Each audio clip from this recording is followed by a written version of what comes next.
MCOs. And that's very important to remember when discussing kasi hindi pa po natanggal sa consumers ang right to choose. Because we are very aware na ang MCOs, member consumer owners, they have the final say even though we have already signed the conditional joint venture agreement.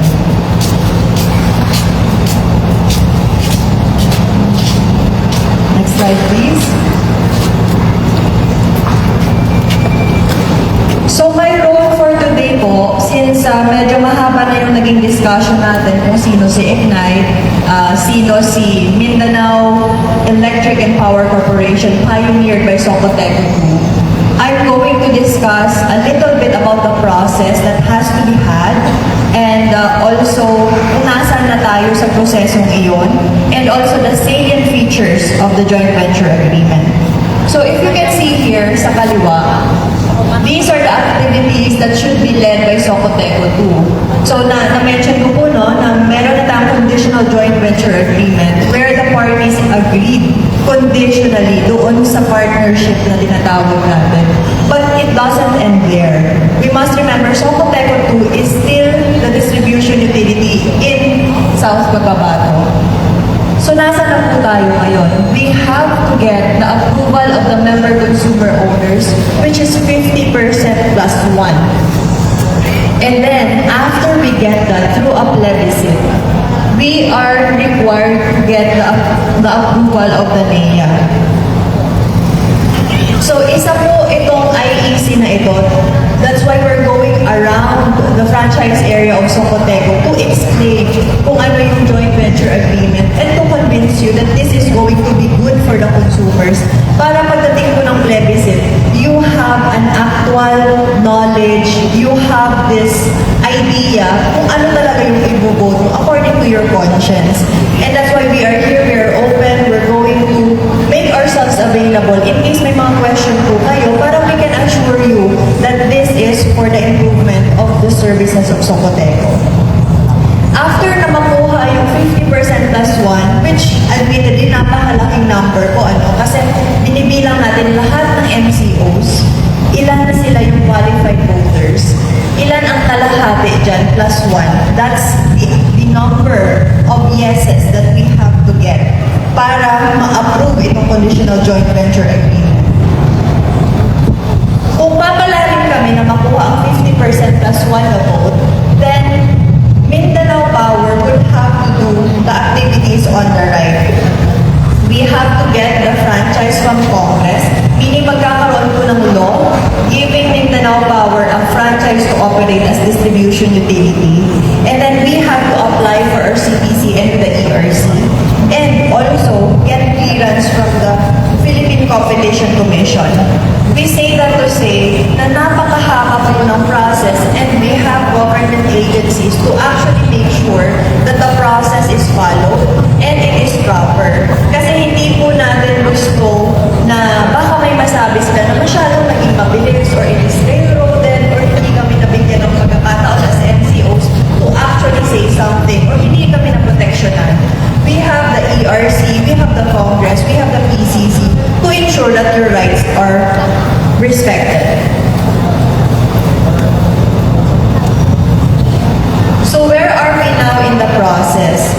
Ang recent po na nangyari was the AGMA endorsement last July 25. And we are happy na nakita natin madami ang pumunta ng mga MCOs, madami ang naki-involve, na-involve sila sa proceedings na ito. Kasi sometimes, when we are so busy with our lives, parang iisipin mo, problema ko pa ba yan kung anong mangyayari sa electric co-op namin? But it is, because ultimately, it will affect you as consumers. So during the July 25th AGMA, we were able to get at least the support of the members present. Kasi ang requirement naman po ng bylaws ng Socoteco would be a certain percentage of the number of consumers, basta not less than, I think, around 500. So madami po yung pumunta and we are happy to report na mukhang positive naman po ang initial na naging reaction ng mga participants.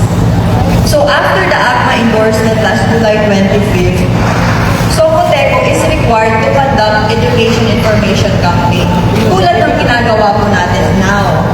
This is not just one activity, it is a series of activities where we actually go to different municipalities, we talk to the local government officials and also the civic groups. And also, another is the cleansing of master list of MCOs. Ito ba, importante po ito kasi kailangan malaman natin kung sino ang required or sino ang may karapatan ng bumoto during the plebis. So nakikita po natin, medyo mahaba pa ang magiging process. Andito pa lang tayo sa IEC. Magkakaroon pa po ng plebiscite. Iko-confirm pa lang niya kung tama ang naging procedure. And then after that, the joint venture company, which is Mindanao Power, would have to go through all the process of getting regulatory approvals after it is granted a franchise. So for here, we just want to assure you also na ang joint venture na ito, hindi po ito bago for my company, Prime Electric, or for Ignite.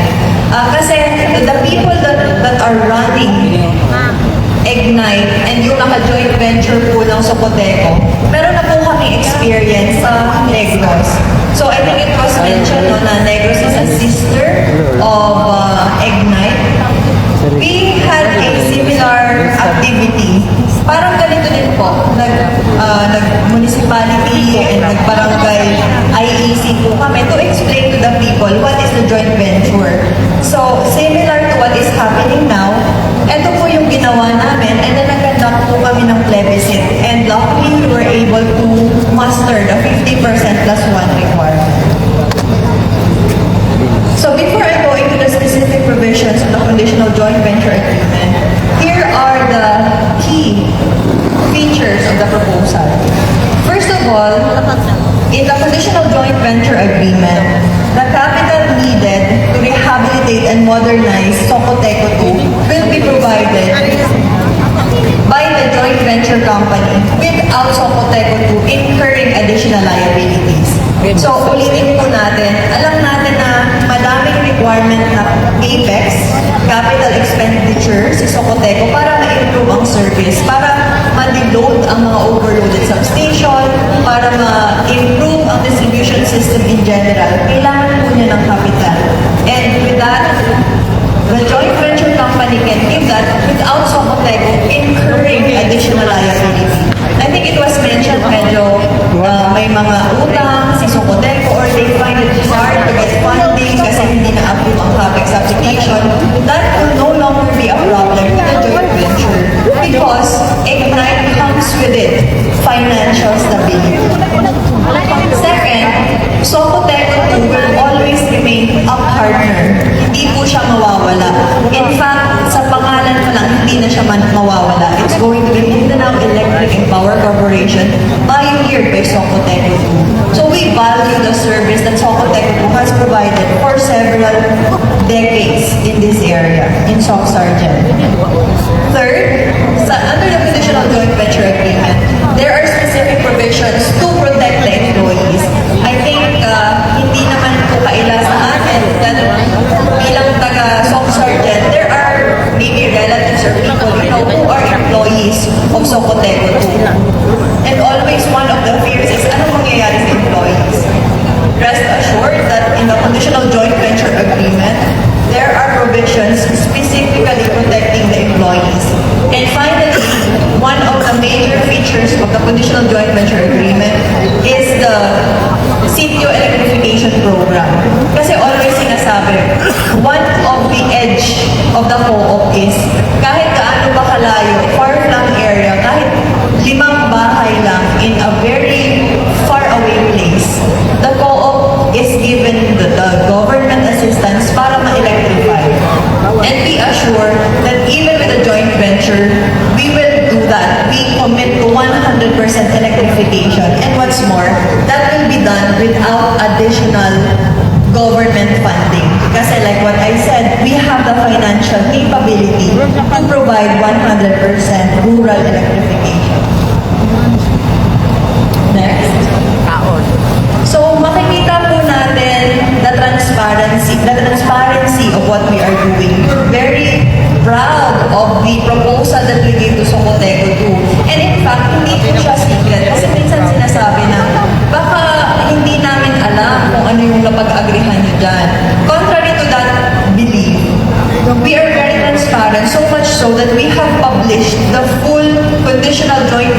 agreement, including the terms, pwede niyo pong basahin doon, pwede niyo pong i-analyze or magpa-check po kayo sa mga kilala ng lawyers, magbigay sila ng legal opinion. And in fact, you can also scan and you can see the entire document. It's a publicly available document.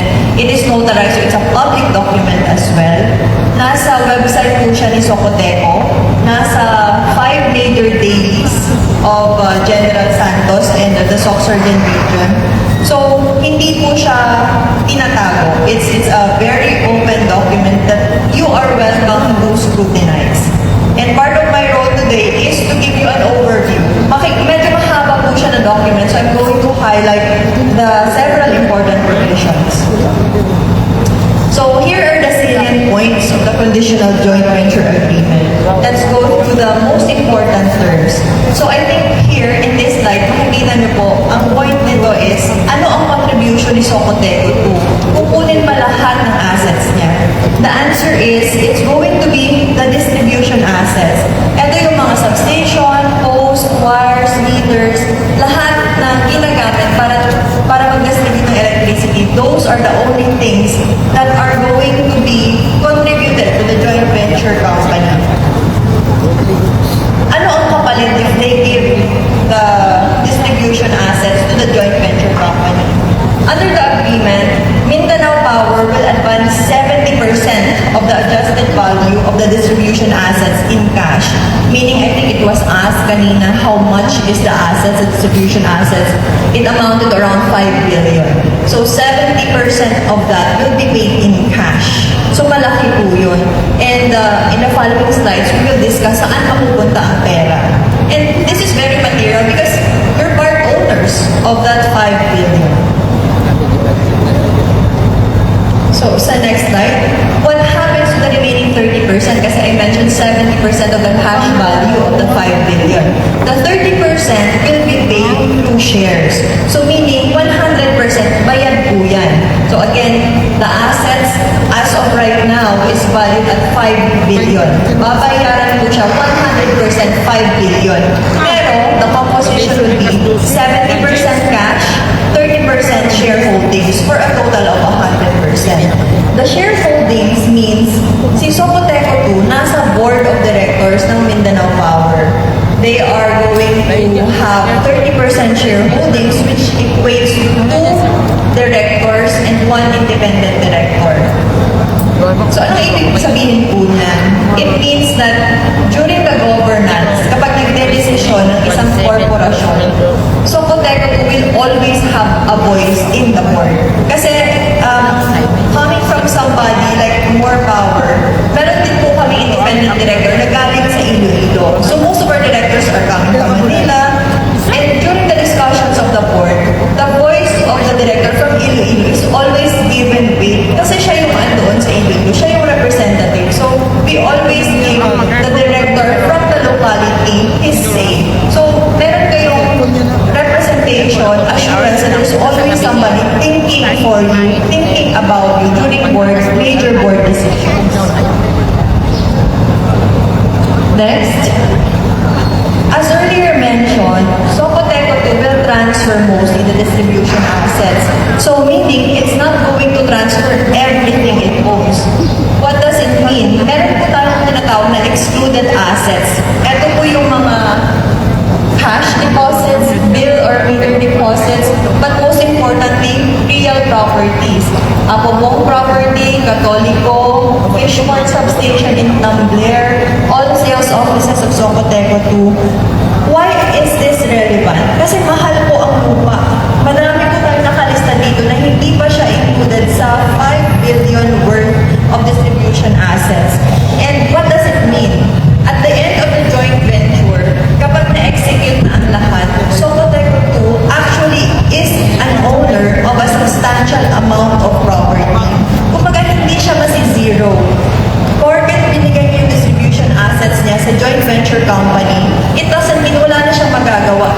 Contrary to that, mas magkakaroon siya ng ginhawa na i-manage yung mga property na to and think of some other ways to earn aside from being a distribution utility. So Socoteco 2, after the transaction, mayaman pa rin. It will still have ownership over the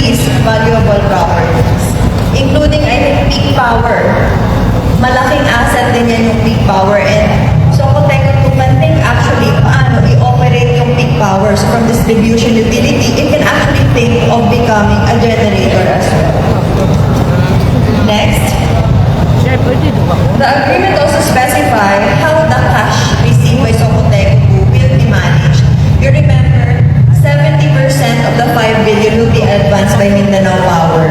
So, in this conditional joint venture agreement, napaka-importante po na we have a hierarchy. Ano ang gagawin sa cash? Kasi nga, it belongs to the MCOs. So, we have several items that should be prioritized. Number one is full payment of the separation or retirement pay of the employees of Socoteco. So very important po kasi always nag-crop up sa mga IEC. Ano ang mangyayari sa mga empleyado? So you can see they are number one in the list. Mababayaran sila ng Socoteco as if they decide to retire or separate from the company. Of course, Socoteco has to pay some loans with NEA. They have to fund the bill and meter deposit. Basically, all obligations. Hindi naman kasi pwedeng kaligtaan yun. So those things they have to comply with, and at the end, whatever is left will be subject to the discretion of the board of directors. Next, there are also several specific commitments na sinasabi natin after na ng bayad, no? So what's going to happen to the employees? What is it for them? Ano ang mangyayari sa catch-up plan? I think it was mentioned si Professor Wally of UP was required or was asked to think of ways kung paano ba ma-improve ang distribution system ni Socoteco. And they actually recommended a 5-year plan that is worth around ilang billions of pesos ba yun? I think it's 2 billion per year. So that's a lot of money. And what will happen to the joint venture company? We will honor that finding. So yung catch-up plan na nirecommend para ma-improve yung distribution system ni Socoteco, we're going to recognize that, and in fact, we're going to implement that. Also, it's very important, kapag nag-retire or nag-resign yung mga employees ni Socoteco too, and they're given their retirement benefits and separation pay, they are also allowed to join the new joint venture company or Mindanao Power. And what does that mean? They get the best of both worlds. Nakuha na nila yung separation pay nila sa Socoteco too, and they can start day one with Mindanao Power. Provided of course that they apply and they're qualified. Also, since madami ng gagastusin sa Mindanao Power, you would think baka tumaas ang rate. But, in the conditional joint venture agreement, we specify within 2 years after operations and after we have spent billions to actually improve the distribution system, hindi po kami mag-a-apply ng increase in DSM and RFSC rate within the first 2 years of operations. So that's our promise. Kasi yun din yung fear na okay, you're saying na madami kayong pera para mag-invest, but we understand kapag electric utility kasi, kung ano man yung investment mo, binabawi nyo rin sa rates. So we're telling you now, within 2 years after we start operations, wala pong increase ng DSM rate. Next, this was mentioned previously, yung representation po ni Socoteco sa board ng Mindanao Power. So there will be 11 directors and Socoteco will have 2 directors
provide further details in the contract. So nakikita po natin sa conditional joint venture agreement, lahat na specify na para walang gray areas, which you can again scrutinize at your own pleasure.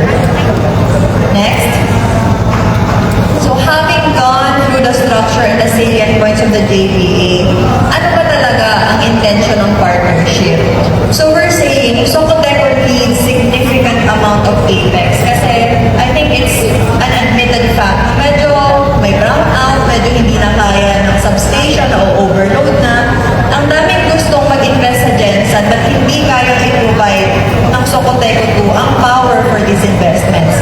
And here comes Ignite. We're saying we can fully fund you, we can invest in you, we have the people, we have the expertise and the technology. I-offer po namin sa inyo yan. And then those two will combine and then we will create Mindanao Power. So yung local presence, yung local expertise ni Socoteco, i-combine natin sa capital, finances, sa modernization ni Ignite so that we can actually have a distribution utility that is modern but at the same time, may roots pa rin ng SOC Sargent. So hindi mawawala yung almost 5 decades of service ni Socoteco. It will bring with it that expertise of knowing the people it serves and yung modernization ni Ignite. And then we have Mindanao Power, modern but at the same time local. This is what we envision. This is where the investment will actually go. Makikita po natin in the next siguro 5 years kasi yun yung catch-up plan. We will have a more modern substation. We will have yung mga capacity concerns, we will be able to address those. We will have stable electricity, optimized loads. Alam natin kung ano yung nangyayari sa entire distribution system. But also, we are able to negotiate for better fees, lower cost of electricity. Ito po sa number 6, power supply contracting to secure lower cost electricity. What does it mean? Na-mention po natin na we are under Prime Electric Holding. So it's a holding company which is basically the mother company of More Power in Iloilo, Negros Electric and Power Corporation in Central Negros, Bohol Light in Tagbilaran, and hopefully in the coming months or in the coming years, Socoteco. Ano pong ibig sabihin yan? Meaning, kapag nag-negotiate mo kayo sa generation company, mas meron na kayong leverage. Kasi sasabihin nyo, I'm not just negotiating for SOC Sargent, I'm also negotiating for my sister company. So, bigyan nyo kami ng better rates. So, that's the leverage, that's the influence that we're going to bring in the table para mapababa yung rates na makukuha natin sa generators. Next. Modernization is also not limited lang sa mga postes, sa mga meters natin, but also the customer experience. So, we envision a future where it's very customer-friendly yung pag-a-apply, customer-friendly yung pagbabayad ng bills, and very modern yung ating mga meter, and we are very confident na kapag nag-issue ng bill ang Mindanao Power, alam niyo po na accurate yun yung tama talagang consumption, and if you have concerns or questions or objections kasi parang tingin yung mali yung naging computation, you have a responsive customer service. Kasi in the end, yun naman po yung purpose na maramdaman nyo na tama na nag-joint venture sa Socoteco 2 and nag-improve talaga ang service. Finally, we reiterate our commitment to the Sitio Electrification Program. Hindi po natin makakalimutan yung mga kababayan natin na medyo nasa malayo na lugar. They are going to be prioritized. In fact, meron po tayong specific program and allotted budget at the start of operations to ensure that we achieve 100% electrification. And ma-achieve po natin yan without government funds, without government subsidy. And hindi na natin kailangan hintayin yung approval ni NEA bago natin i-deploy ang resources para mailawan ang ating mga kababayan sa mga bukid-bukid or sa mga malalayong lugar. And that's the assurance of Mindanao Power. So at its core, the proposal is basically us saying na we understand what Socoteco needs. We are here to give it what it wants. And ultimately, this is for the benefit consumers. Pero again, conditional pa po ito. That's why we are here in this forum para i-explain po sa inyo na this is really for the improvement also of SOC Sergeant. And sana nakumbinsin po namin kayo, and this is a platform for you to raise your questions in case medyo may doubt pa po kayo or medyo